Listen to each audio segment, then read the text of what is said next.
Thumbnail ఎందుకు ఇలా పెట్టానని తెలియాలంటే వీడియో చివరిదాకా చూడండి.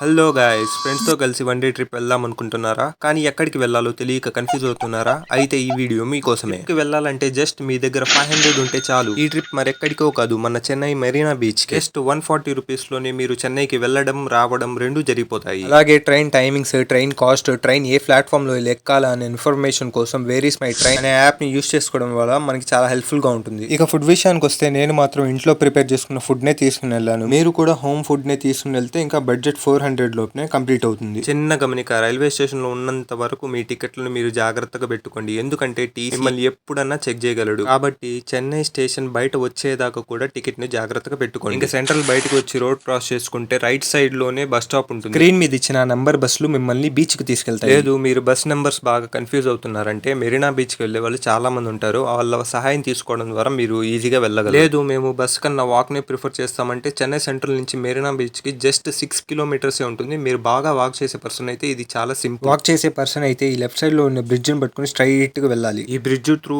నడుచుకుని వెళ్తే ఈ బ్రిడ్జ్ ఎండింగ్ లో ఈ చర్చ్ అనేది కనిపిస్తుంది అన్నమాట. ఇక్కడ నుంచి కన్నా మీరు గూగుల్ మ్యాప్స్ ఆన్ చేసుకున్నారంటే మెరీనా బీచ్ కి స్ట్రైట్ రూట్ చూపిస్తుంది. మనం మెరీనా బీచ్ కు వచ్చేయగలం. ఎంత బస్ ని ప్రిఫర్ చేసిన మనిషి అయినా మనం మెరీనా బీచ్ కి వెళ్ళాలంటే 1.5 కిలోమీటర్ ఈ వేడి ఎండ మట్టిలో నడుచుకుని వెళ్ళాలి. కాబట్టి మీరు షూస్ ప్రిఫర్ చేస్తే బెస్ట్ గా ఉంటుంది. ఈ విధంగా ఎదురుగా బ్యాగ్ చూస్తున్నారు కదా, ఆ విధంగా మీరు బ్యాగ్ క్యారీ చేసినట్లయితే ఆ విధంగా పెట్టకండి. ఒకవేళ పెట్టినట్లయితే పోలీసుల దగ్గర మీరు దెబ్బలు తినాల్సి వస్తుంది. అలా బ్యాగ్ పెట్టేసి వెళ్ళడం వల్ల ఒక హిందీ అతన్ని అందరి ముందర చంప మీద కొట్టాడు. అతని ఏజ్ ఒక 27 ఉండొచ్చు పాప. సో అంతే గైస్, ఈ వీడియోకి మీకు ఒకవేళ ఈ వీడియో గానీ నచ్చినట్లయితే, హెల్ప్ఫుల్ గా అనిపించినట్లయితే ఒక లైక్, షేర్, సబ్స్క్రైబ్ చేసేయండి. Okay, bye.